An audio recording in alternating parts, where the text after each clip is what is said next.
las rectificaciones de hecho son al final de la discusión, o sea, al final de esta ronda, después del senador Yunes Márquez.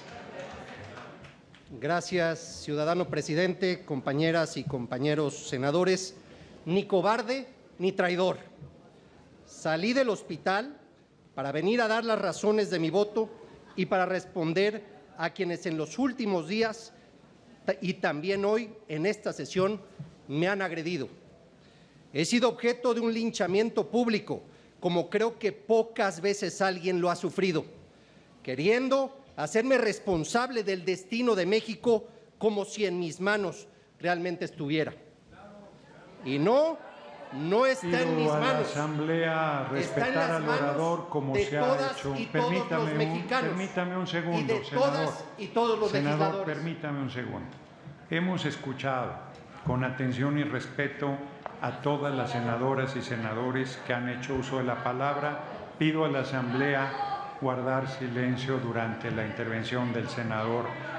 Todos los senadores y senadoras merecen respeto. Tiene la palabra, senador Yunes. Me duele la agresión injusta, de donde venga, pero me ha lastimado profundamente la que se ha originado en mi propio partido. Desde muy joven he luchado por la democracia desde el PAN, nunca en otro partido. En el PAN me formé y siempre escuché que lo más importante en la vida es defender la libertad, la dignidad y vivir en congruencia con nuestros principios. Por eso no puedo aceptar que se me quiera imponer el sentido de mi voto. En ningún caso. Nunca había visto en el PAN un intento de imposición y de sojuzgamiento tan burdo, tan sin sentido como el de estos días. A base de amenazas y agresiones. Vuelvo a pedir a la Asamblea que guarden silencio y respeten la intervención del senador Yunes. Por favor, senadoras, a ustedes se les ha escuchado con respeto.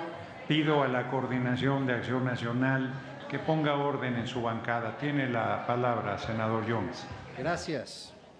Con base de amenazas y agresiones, han querido obligarme a que me pronuncie en contra de una reforma sin analizarla, sin discutirla, sin dialogar, simplemente porque se decidió ir en contra de la mayoría. Vivimos en un sistema representativo y, por tanto, la mayoría legislativa representa a la mayoría de los mexicanos, nos guste o no. No estoy de acuerdo con doblarme ante la necedad. Por ello, decidí analizar a fondo y preparar un posicionamiento al que doy lectura a continuación. Milito en el Partido Acción Nacional porque en el centro de sus principios está el respeto a la dignidad humana y, por tanto, a la libertad.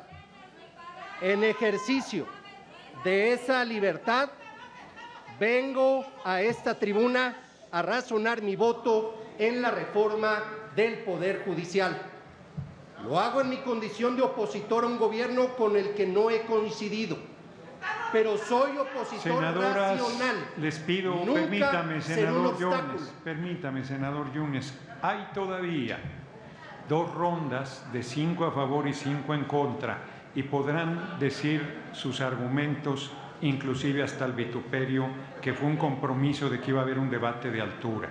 Pido a la bancada de Acción Nacional que, así como hemos respetado a sus oradores, respeten la intervención del senador Yunes. Pueden no compartir sus puntos de vista, pero tienen que respetar la pluralidad que se expresa en esta Cámara de Senadores.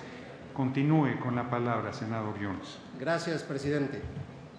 Lo hago en medio de un debate que se ha pervertido y que pretende restringir esa libertad para obligarnos a votar en uno o en otro sentido.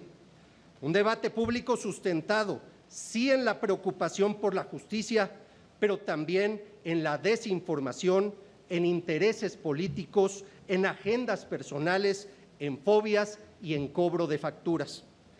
Un debate público permeado por la sinrazón de los calificativos, de las injurias, de las amenazas de destrucción de imagen o incluso de linchamiento físico.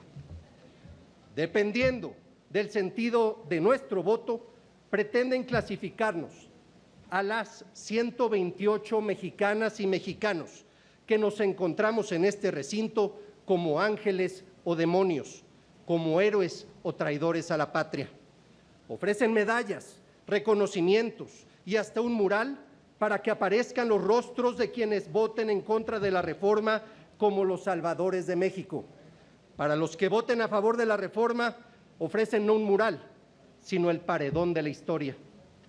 Pero yo no estoy de acuerdo en restringir mi libertad por amenazas ni presiones. No vine al Senado a buscar beneficios personales ni revanchas políticas, ni popularidades efímeras. Vine al Senado a luchar por un México justo, libre, democrático, seguro, igualitario, y así lo haré a costa de lo que sea. Esta última semana he dedicado mi tiempo a estudiar el dictamen que hoy debatimos y he llegado a estas conclusiones. Ni México se va a destruir si se aprueba la reforma, ni la reforma va a cambiar en automático la realidad de un sistema de justicia que a gritos exige un cambio de fondo. La vida democrática no tiene por qué afectarse, no se limita a ninguna de las libertades ni los derechos que la componen. El riesgo de una dictadura solo existe en quienes piensan en la dictadura. Estoy seguro que ninguno de los aquí presentes queremos para México un gobierno dictatorial. Somos demócratas de varios colores, pero todos demócratas. Pero más que nada, el pueblo de México no permitiría nunca una dictadura. En el centro del debate encuentro las siguientes interrogantes. ¿Tiene la mayoría derecho a promover un cambio estructural a uno de los poderes de la Unión? ¿Es la elección popular la mejor vía para nombrar a ministros, magistrados y jueces?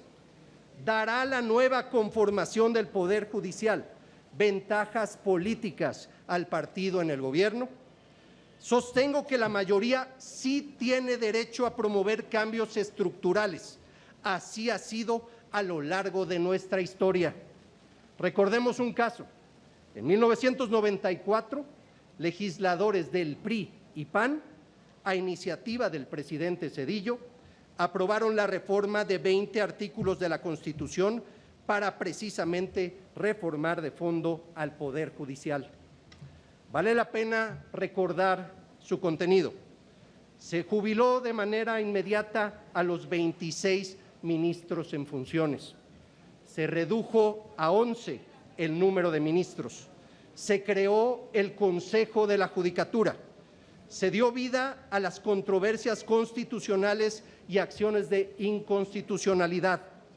La votación en el Senado en favor de los nuevos ministros propuestos por el presidente de la República fue unánime. Algunos académicos y politólogos calificaron la reforma como un golpe de Estado. Lo cierto es que no hubo tal golpe de Estado, sino por el contrario, México aceleró su transición democrática.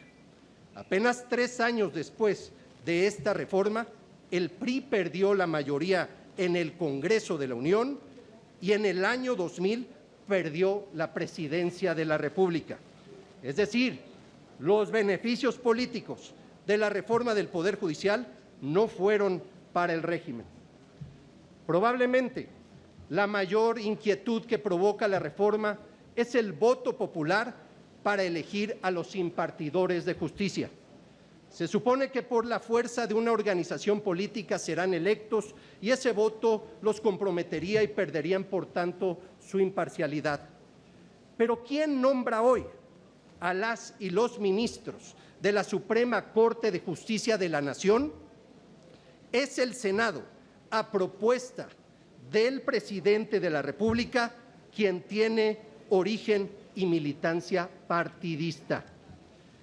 ¿Tiene también el Senado en su esencia una composición político-partidista? Sin duda. Las negociaciones para los nombramientos se llevan a cabo entre grupos parlamentarios de distintos partidos.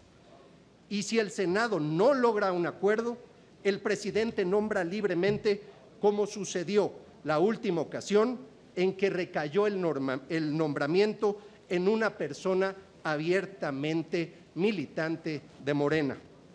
Antes el Senado había aprobado el nombramiento de otra ministra, también militante del mismo movimiento.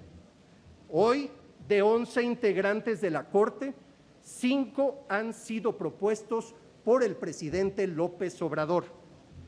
Entre este año y el próximo tendrán que designarse 4 ministros más a propuesta de la presidenta Sheinbaum. Es decir, tendría el régimen mayoría cuando menos de 9-2 en el Pleno. Esto sin hacer ninguna reforma. Magistrados y jueces de distritos son nombrados por el Consejo de la Judicatura, donde también el gobierno tendría control.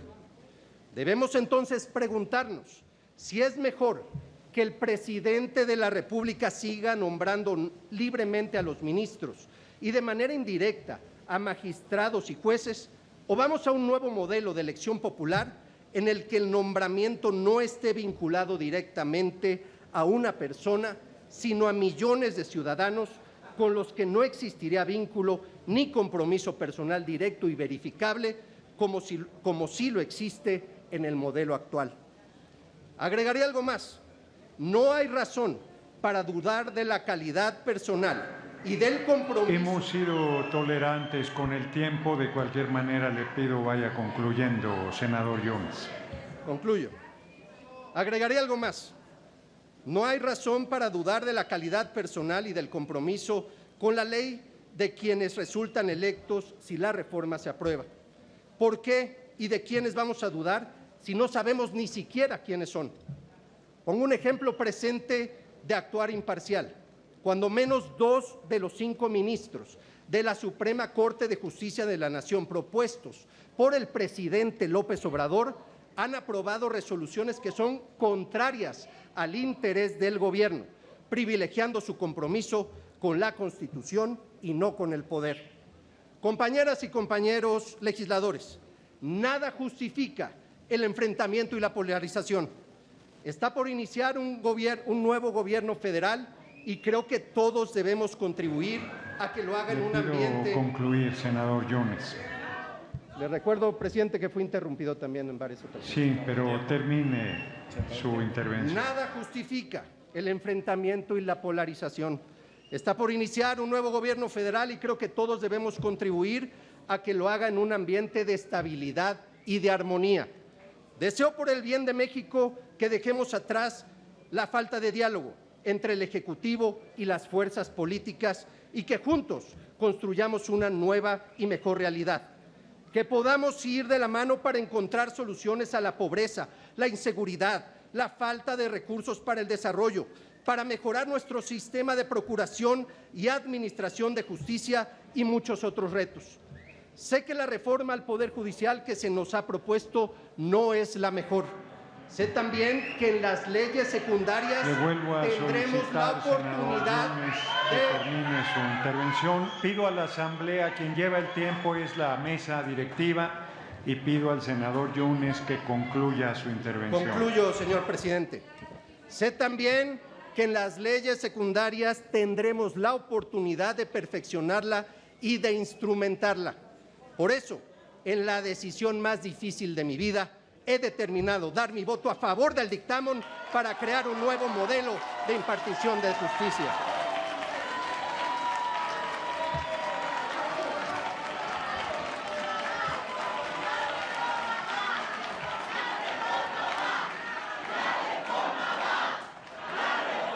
Y termino con lo siguiente: no traiciona a quien actúa de acuerdo con sus principios. Se requiere más valor para ir en contra de la corriente que montarse en ella. El tiempo dirá.